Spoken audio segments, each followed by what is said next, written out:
Assalamualaikum warahmatullahi wabarakatuh, sahabat-sahabat semua. Hari ini kita akan berdiskusi tentang manajemen by objektif. Manajemen by objektif dikenalkan oleh Peter Drucker. Dia berada di tahun 1954-an. Dia memperkenalkan istilah manajemen berdasarkan atas sasaran. Manajemen berdasarkan hasil, manajemen by result, goal management, work planning and review. Nah, MBO adalah manajemen yang berfokus pada proses partisipasi yang melibatkan bawahan dan manajer dalam setiap jenjang organisasi untuk mencapai sasaran atau tujuan dengan melaksanakan misi yang dirancang bersama oleh seluruh anggota organisasi dan dapat diukur dalam pencapaiannya.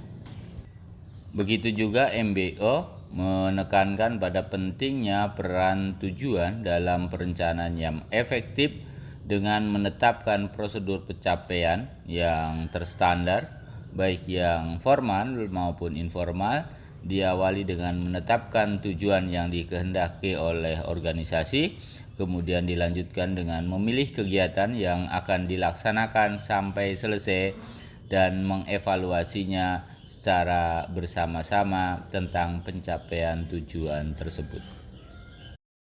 Peter dalam bukunya The Practice of Management menyatakan bahwa MBO merupakan proses partisipatif yang melibatkan manajer dan anggota organisasi dengan mencoba mengembangkan berbagai hubungan antar fungsi perencanaan dan pengawasan sehingga dapat mengatasi hambatan-hambatan perencanaan yang ada.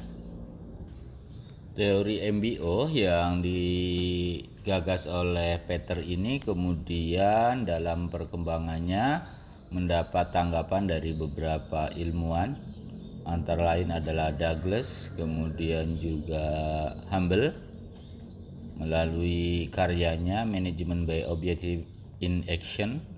Di sana dijelaskan bahwa penerapan MBO dalam prakteknya dapat memberikan sumbangsih yang besar terhadap kemajuan perusahaan dan keuntungan perusahaan.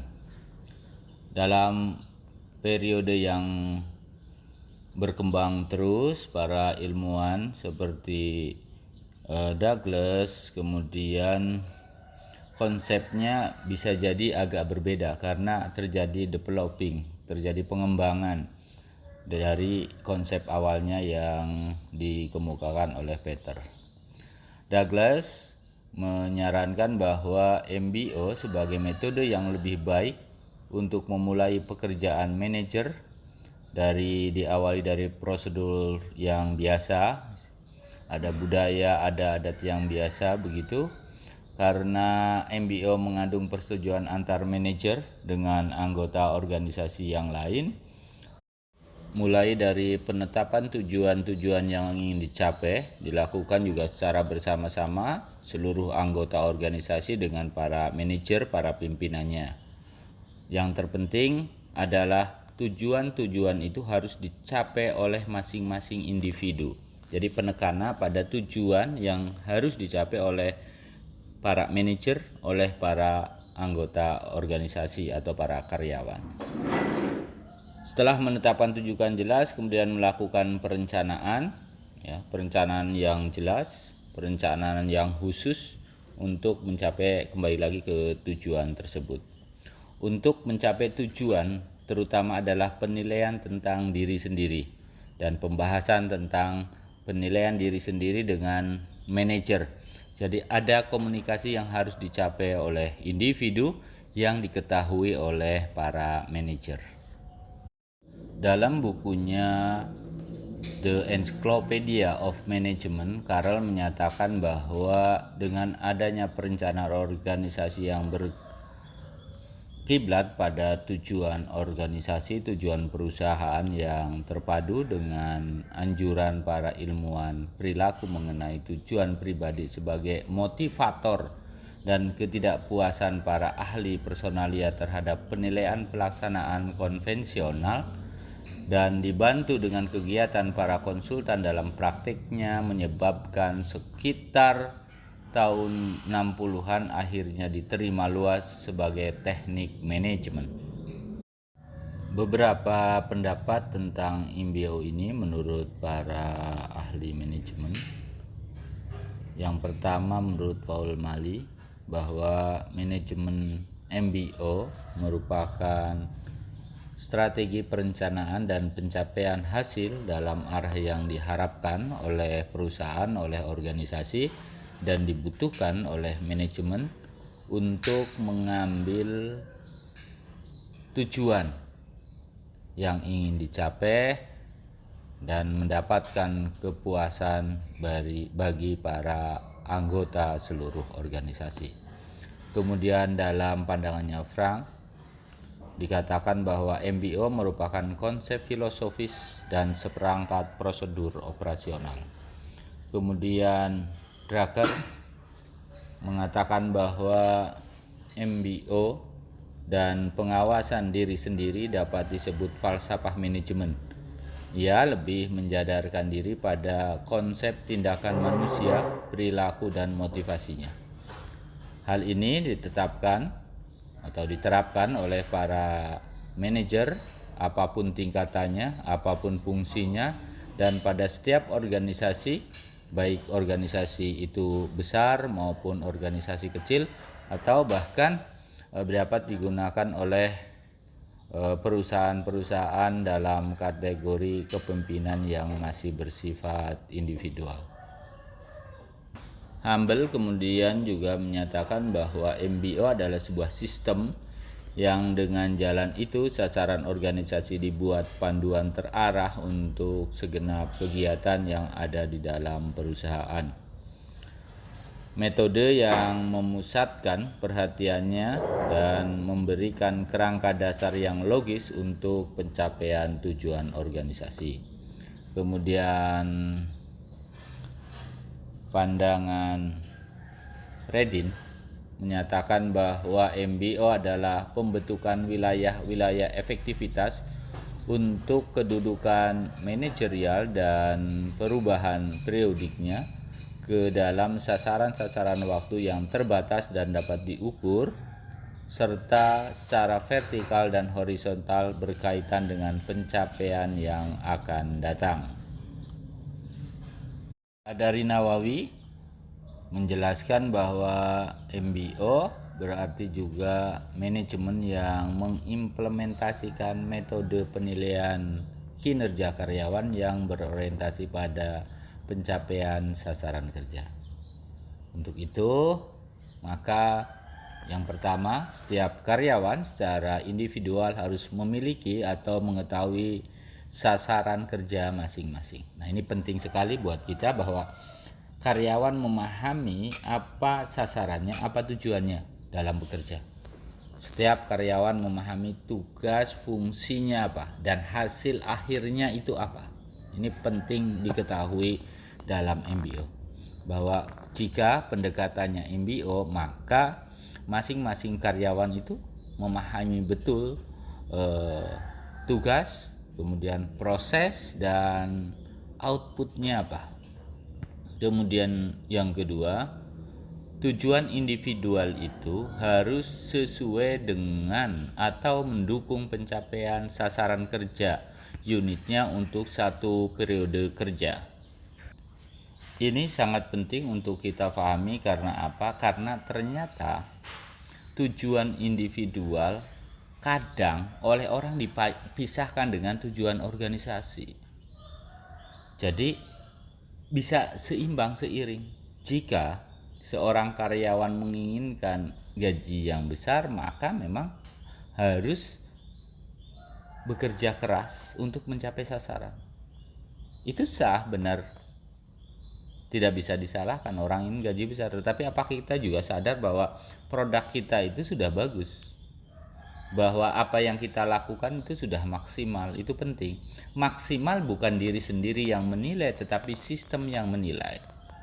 Jadi sah seseorang itu memiliki tujuan individu, tetapi memang harus menyesuaikan, harus berhubungan dengan tujuan organisasi.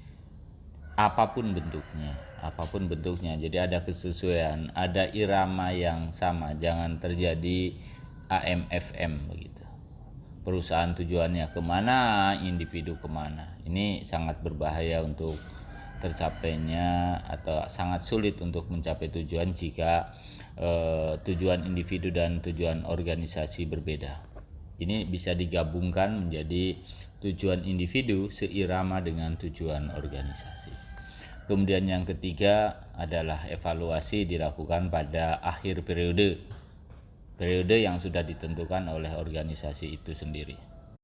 Ada 5 prinsip dasar yang harus ada dalam MBO.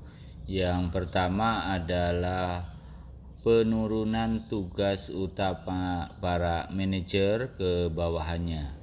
Jadi tugas-tugas itu terbagi dalam level-level tertentu untuk dilaksanakan dengan jelas. Jadi ada turunan pekerjaan, turunan tugas dan fungsi. Yang kedua itu prinsip sasaran spesifik per karyawan per individu. Jadi masing-masing individu itu memiliki tugas yang jelas, sasaran yang jelas, dan per individu. Kalau tadi turunan, ini per individu, per orang. Kemudian yang prinsip ketiga adalah pengambilan keputusan secara partisipatif, melibatkan seluruh karyawan, seluruh pimpinan dalam organisasi.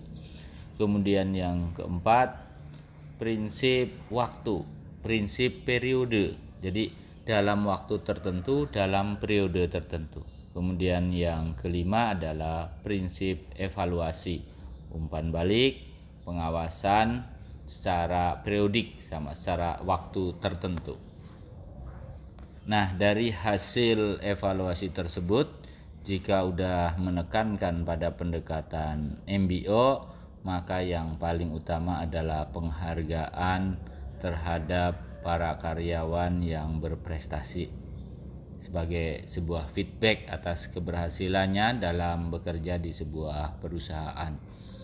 Penekanan tidak dalam MBO tidak menekankan pada prinsipnya, itu tidak menekankan pada sanksi, pada hukuman, tetapi lebih menekankan pada feedback atas hasil yang diharapkan. Feedback ini diserahkan sepenuhnya kepada para pimpinan untuk memberikan penghargaan kepada para karyawan. Kita harus memahami bahwa jika pendekatannya MBO, pendekatannya bukan menekankan kepada penghukuman. Pendekatannya bukan ketika ada orang melanggar tidak mencapai sasaran, bukan hukuman, tetapi penekanannya lebih kepada penghargaan. Tugas utama para manajer dalam pendekatan MBO.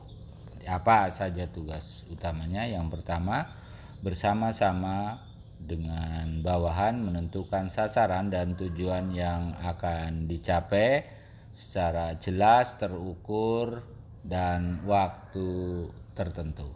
Ini tugas pertama. Yang kedua, menentukan peran dan tanggung jawab secara jelas pula. Tugas manajer yang ketiga adalah menyusun dan menetapkan anggaran belanja dengan jadwal secara akurat. Yang keempat, manajer itu harus selalu memberikan pengarahan dan tanggapan yang fleksibel setiap munculnya persoalan di lapangan, setiap ada kendala-kendala dan masalah-masalah di perusahaan atau organisasi. Adapun langkah-langkah proses yang harus ditempuh dalam pendekatan MBO, dalam manajemen MBO, yakni yang pertama adalah sasaran ditentukan secara jelas dan tegas. Yang kedua, merumuskan sasaran kerja individu per individu, sasarannya apa. Ini yang terpenting dalam MBO. Kemudian memantau perkembangan, dan yang keempat adalah melakukan evaluasi kepada semua karyawan dan diakhiri dengan pemberian reward. MBO yang efektif adalah MBO yang didasarkan atas keselarasan tujuan individu dan tujuan organisasi. Jadi para manajer itu harus memantau, harus melakukan kajian-kajian terhadap tujuan-tujuan masing-masing individu dan menilainya. Jangan lupa dan menilainya. Apakah sudah sesuai antara tujuan individu dan tujuan organisasi. Kesesuaian ini yang kemudian akan membuat organisasi efektif. Yang kedua, para manajer puncak terutama harus dapat diukur dalam keberhasilannya dan dapat dipahami oleh seluruh anggota organisasi. Kenapa perlu itu? Karena para bawahan nanti akan menyesuaikan dengan keinginan atasannya. Yang sering terjadi di kita kan pimpinan ke utara, bawahannya ke selatan, pimpinnya ke barat, bawahannya ke timur. Nah, ini harus diselaraskan. Jika seluruh organisasi sudah memahami keselarasan keinginan atau tujuan yang ditetapkan oleh manajer puncak, maka bawahan menyesuaikan bagaimana langkah itu bisa membantu para pimpinan untuk mencapai tujuan-tujuan yang dikehendaki. Berarti para bawahan akan membuat perencanaan yang menuju pada satu titik yang ingin dicapai oleh para top manager. Kegiatan-kegiatan perencanaan itu dengan satu langkah pencapaian tujuan para top manager yang sudah ditetapkan secara bersama-sama. Yang keempat adalah partisipatif. Jadi siapapun yang terlibat dalam organisasi tersebut harus memiliki rasa kebersamaan ketika sebuah target sudah ditetapkan, ada prioritas-prioritas tertentu, ada sasaran-sasaran tertentu, ada tujuan-tujuan yang sudah ditetapkan, maka semuanya harus memiliki rasa berempati dengan temannya. Apa hasil dari empati? Adalah partisipasi dalam bentuk pikiran, pekerjaan, dan lain sebagainya. Jadi partisipatif itu menjadi penting. Kemudian yang kelima, memberikan kebebasan kepada para anggota organisasi, para manajer bawahan, menengah, untuk melakukan akrobatik mengembangkan program-program pencapaian tujuan. Jadi ada kebebasan langkah-langkah itu. Tapi ingat, jika ini ditetapkan di Indonesia sepertinya agak sulit karena orang Indonesia memiliki ciri tertentu, yakni apa? Orang kita itu ketika ditekan malah kreatif, ketika dibebaskan malah pasif. Beda dengan orang-orang barat, orang barat tertentu, ketika mereka dibebaskan maka mereka akan kreatif. Nah, berbalik terarah, makanya hati-hati menerapkan prinsip yang kelima ini. Nah, bisa jadi tidak jadi efektif, tergantung. Makanya kita harus melihat organisasi. Penggunaan teori juga harus hati-hati. Di Indonesia itu menjadi kreatif dan inovatif ketika dalam kondisi tertekan. Kalau menurut ilmu MBO, orang ketika diberi kebebasan justru akan memunculkan kreativitas. Hati-hati dengan yang ini. Tapi karena ini teori saya sampaikan. Kemudian yang keenam, melakukan revisi secara periodik. Jadi revisi itu dilakukan secara terus-menerus. Jangan udah direncanakan ini berubah. Nah, kalau dikit lagi kalau kita di Indonesia tidak paham, kemudian mengkritisinya luar biasa. Dalam pola kepemimpinan seringnya begitu. Dulu katanya ke utara, sekarang ke selatan. Padahal dalam MBO itu memberikan ruang untuk melakukan revisi secara periodik terhadap kemajuan yang dicapai, terhadap sasaran yang dicapai, seperti apa gitu kan. Karena nanti akan berhubungan dengan tujuan organisasi. Wah, senangannya bolak-balik. Nah, senangannya bolak-balik itu didasarkan atas tujuan atau tidak, didasarkan atas sasaran atau bukan. Jika ini disampaikan kepada seluruh anggota organisasi, harusnya sudah diterima, yang penting melalui penjelasan lebih awal. Lagi-lagi di Indonesia mau dijelaskan seperti apa, kalau awalnya tidak seperti itu, maka kemudian kinerja menjadi turun. Padahal sebenarnya agar efektif itu ya harus ada revisi secara periodik dari masing-masing sub unit atau masing-masing manajer, masing-masing top manager. Ini revisi itu memang harus dilakukan, dan ini penting karena kadang-kadang di perjalanan banyak kendala. Makanya kalau kita nanti bicara strategi, maka ada strategi 1, strategi 2, strategi 3. Karena di lapangan berbeda dengan yang kita kaji pada saat kita merencanakan. Berbicara tentang Indonesia memang unik-unik gitu. Jadi banyak hal yang harus kita kembangkan dari sebuah teori karena uniknya Indonesia, dan sesungguhnya orang Indonesia itu orang-orang yang kreatif, inovatif. Hanya saja titik bidiknya kadang kita tidak temukan. Sehingga ketika mengikuti teori kemudian diikuti terus karena teori, akhirnya kita juga gagal untuk pencapaian tujuan. Tapi kadang-kadang sedikit keluar dari teori, menggunakan teori, kadang-kadang berhasil juga.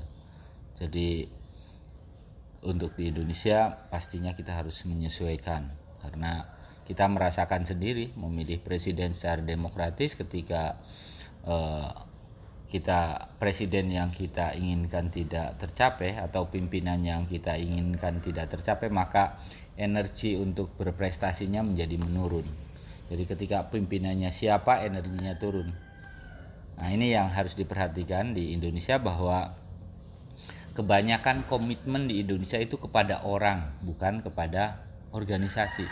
Sehingga ketika pimpinannya berubah, pimpinannya tidak sesuai dengan yang diinginkan, komitmennya juga dengan sendirinya turun, karena komitmen kepada orang bukan kepada organisasi. Ini harus betul-betul kita perhatikan. Ini menjadi kajian teori baru kemudian. Nah, sahabat-sahabat semua, kemudian bagaimana sebuah MBO ya, yang efektif itu bisa berjalan, maka kita harus melihat prosesnya. Titik fokus proses yang pertama adalah identifikasi tujuan atau sasaran yang diinginkan. Kemudian tanggung jawab dari masing-masing anggota organisasi, juga tugas-tugas masing-masing difahami dan diresapi betul ini. Kemudian yang kedua, pengembangan standar prestasi atau performance. Ini penting. Jadi pengembangan standar prestasi, performance ditekankan betul, difahami juga, dilaksanakan juga. Kemudian yang ketiga adalah pengukuran dan penilaian prestasi kerja. Untuk apa? Untuk mendapatkan reward. Jadi ukurannya itu harus jelas, tegas, syukur-syukur bisa kuantitatif. Hadari Nawawi menyatakan bahwa 7 langkah untuk manajemen bayi objektif. Yang pertama, menentukan hasil akhir setiap akan memulai suatu tugas. Yang kedua, pastikan hubungannya dengan tujuan organisasi. Yang ketiga, rundingkan dengan atasan ketetapan sasaran tersebut. Yang keempat, menyusun kegiatan untuk mencapai sasaran tersebut. Yang kelima, konkretkan kegiatan menjadi tugas-tugas. Kemudian menetapkan batas-batas pekerjaan dan pengarahan yang diperlukan dari atasan. Kemudian memonitor dan meminta laporan kemajuan pekerjaan. Itu beberapa langkah yang sebenarnya bisa kita kembangkan lagi di lapangan sesuai dengan kondisi Indonesia. Kebaikan dan kelemahan MBO. Yang pertama, fokus. Jadi setiap anggota organisasi pimpinan fokus pada tujuan yang diharapkan, sasaran yang diinginkan. Semuanya fokus ke situ kebaikannya. Yang kedua, para manajer anggota organisasi mengetahui apa yang harus dikerjakan. Yang ketiga, setiap anggota organisasi itu dapat mengembangkan komunikasi baik vertikal maupun horizontal, ke atas, ke bawah, ke samping, kemanapun bisa untuk melakukan komunikasi. Kemudian para Anggota organisasi dan manajer juga sudah memahami tujuan sasaran secara rasional, realistik, dan dapat dicapai karena ini terukur. Kemudian dapat meningkatkan kemampuan dalam melaksanakan tugas-tugas yang menjadi tanggung jawabnya. Kemudian yang terakhir, masing-masing individu itu bisa mengevaluasi hasil kerjanya, mengukur hasil kerjanya secara individu. Nah, ini kebaikan dari MBO. Kemudian kelemahannya, dengan pola manajemen by objektif ini biayanya adalah sangat besar. Kemudian waktunya cukup lama karena mulai dari pengenalan, pelatihan, pendidikan dan pelatihan, kemudian belajar profesional. Nah, makanya biayanya cukup besar. Kelemahan yang kedua adalah tidak semua anggota organisasi itu memiliki pemahaman keilmuan yang sama. Sehingga bagaimana mungkin kalau mereka tidak paham kemudian diajak musyawarah, kan menjadi berbelit-belit. Nah, termasuk para manajernya, kendalanya. Ketika manajernya kemampuannya terbatas, bagaimana mungkin mampu menjelaskan kepada bawahannya? Nah, ini sisi-sisi lemah yang ada di dalam MBO. Apalagi kemudian merumuskan tujuan, arah, kemudian prosedur. Ini kan sangat sulit bagi para pimpinan yang kemampuannya terbatas. Itu yang harus mendapat perhatian buat kita. Ini diskusi hari ini diambil dari berbagai sumber, semoga bermanfaat untuk kita semua. Wallahu a'lam bishawab. Assalamualaikum warahmatullahi wabarakatuh.